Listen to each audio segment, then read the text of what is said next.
पुरानी हवेली। फिल्म की शुरुआत राजा और रीता नाम के एक युवा जोड़े के रात के घने जंगल से गाड़ी चलाते हुए होती है। थके हारे और नींद से बेहाल वे रात बिताने के लिए रुकने का फैसला करते हैं और पास ही एक हवेली पाते हैं। वे हवेली के बाहरी इलाके में सो जाते हैं। आधी रात के आसपास पति को अचानक एक भयानक दहाड़ सुनाई देती है और वह जांच करने के लिए उठता है। तभी एक खौफनाक राक्षस उस पर हमला कर देता है। उसकी चीखें सुनकर पत्नी जाग जाती है।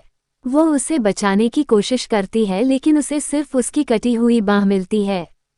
फिर राक्षस पत्नी को भी मार डालता है। एक बूढ़ा आदमी नरेंद्र घटनास्थल पर आता है थोड़ी देर से, लेकिन आखिरकार वह एक क्रॉस दिखाकर राक्षस को डराकर उसे एक भूमिगत पिंजरे में फंसा लेता है। फिर वह क्रॉस को कुंडी से बांध देता है ताकि वह भाग न सके। कहानी फिर ठाकुर कुमार पर केंद्रित हो जाती है, जो मुंबई में अपनी पत्नी सीमा और भतीजी अनीता के साथ रहने वाले एक उद्योगपति हैं। अपने माता पिता की मृत्यु के बाद से अनीता अपने चाचा के साथ रह रही है, जो उसके पिता की संपत्ति के कानूनी संरक्षक भी हैं।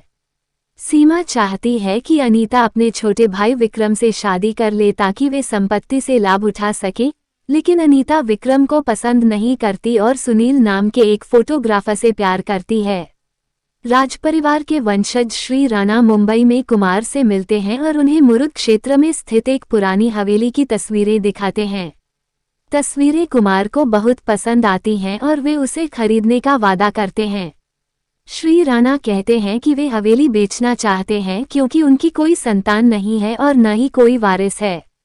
कुमार यह भी बताते हैं कि वे और सीमा निसंतान दंपत्ति हैं। तभी अनीता आती हैं और कुमार अपनी भतीजी का परिचय श्री राणा से कराते हुए कहते हैं कि वे उसके लिए हवेली खरीद रहे हैं। अनीता को लेन देन के लिए चेक पर हस्ताक्षर करने को कहा जाता है। वह राशि के बारे में पूछती है, लेकिन कुमार बड़े प्यार से उसे टालते हुए कहते हैं कि सौदा पक्का होने के बाद वे राशि लिख देंगे। श्री राणा हवेली के आसपास के शांत प्राकृतिक सौंदर्य, पथरीले रास्तों और घने जंगल का वर्णन करते हैं। जब कुमार सीमा से हवेली देखने के लिए कहते हैं, तो वो ये कहते हुए मना कर देती है कि अनीता शहर के अपने घर में अकेली रह जाएगी। श्री राणा कहते हैं कि वे उनके आने से पहले अपने नौकर से हवेली की सफाई करवा देंगे। जब नौकर शंकर सफाई के लिए हवेली में प्रवेश करता है, तो उसे एक डरावना माहौल महसूस होता है और एक जोरदार दहाड़ सुनाई देती है। जब वो वहां से भागने की कोशिश करता है, तो भूमिगत राक्षस द्वारा नियंत्रित बुरी शक्तियां उसे बेरहमी से मार डालती हैं। कुमार श्री राणा के साथ हवेली खरीदने के लिए वहां जाता है। दोनों आधी रात के बाद वहां पहुंचते हैं। जब वे फर्श पर झाड़ू और बाल्टी पड़ी देखते हैं, तो श्री राणा अपने नौकर को आवाज देते हैं। वे कहते हैं कि यह बदमाश शराब का आदी है और उसे सबक सिखाने का फैसला करते हैं। कुमार श्री राणा को आश्वासन देता है कि वो हवेली की सफाई करवा देगा। कुमार हवेली की सुंदरता की प्रशंसा कर रहा होता है और कहता है कि वो इसे एक सुंदर संग्रहालय में बदल देगा। तभी लोहे की मूर्ति श्री राणा को हवा में उठा लेती है और गला घोंटकर मार देती है। कुमार डर से चीखता है और हवेली से बाहर भागता है। बाहर निकलते समय उसकी टक्कर शंकर के भयानक शव से होती है और उसे अपने ऊपर से फेंककर वह अपनी कार की ओर भागता है। कुमार को अपनी कार में श्री राणा का शव मिलता है। अत्यधिक भय से वह चीखता हुआ भागने लगता है और हवेली के पीछे कब्रिस्तान में घुस जाता है। लेकिन आग के सबसे भीतरी घेरे से बच निकलने के बाद आग के धमाकों ने उसे घेर लिया, जिसके बाद राक्षस की आत्मा उसे जमीन के नीचे घसीट ले गई। इसी बीच सीमा और विक्रम द्वारा किराए पर लिए गए गुंडों ने अनीता और सुनील पर हमला कर दिया। सीमा ने सुनील को अपने बंगले में बुलाया और उसका अपमान किया। विक्रम ने अनीता को धमकी दी कि अगर उसने शादी से इनकार किया तो वह सुनील को मार डालेगा, जिससे वह डर के मारे रोने और कराहने के अलावा कुछ नहीं कर सकी। उसी शाम योजना के अनुसार सुनील और अनीता एक कॉमन फ्रेंड के जन्मदिन की पार्टी में मिले। सुनील ने अनीता के साथ बिताई अपनी प्यारी यादों के गीत गाए और दोनों ने अपने खूबसूरत दिनों को याद किया। घर वापस आकर अनीता को उसके बिस्तर पर पटक दिया गया और जब उसने अगले दिन हवेली जाने से इनकार कर दिया तो विक्रम ने गुस्से में उसके बाल खींचे। शोभा और आनंद विक्रम की क्रूरता देखकर स्तब्ध रह गए और अनीता को अपने कॉलेज के दोस्तों के साथ हवेली जाने के लिए राजी किया क्योंकि सुनील अगले दिन उनसे वहीं मिलने वाला था।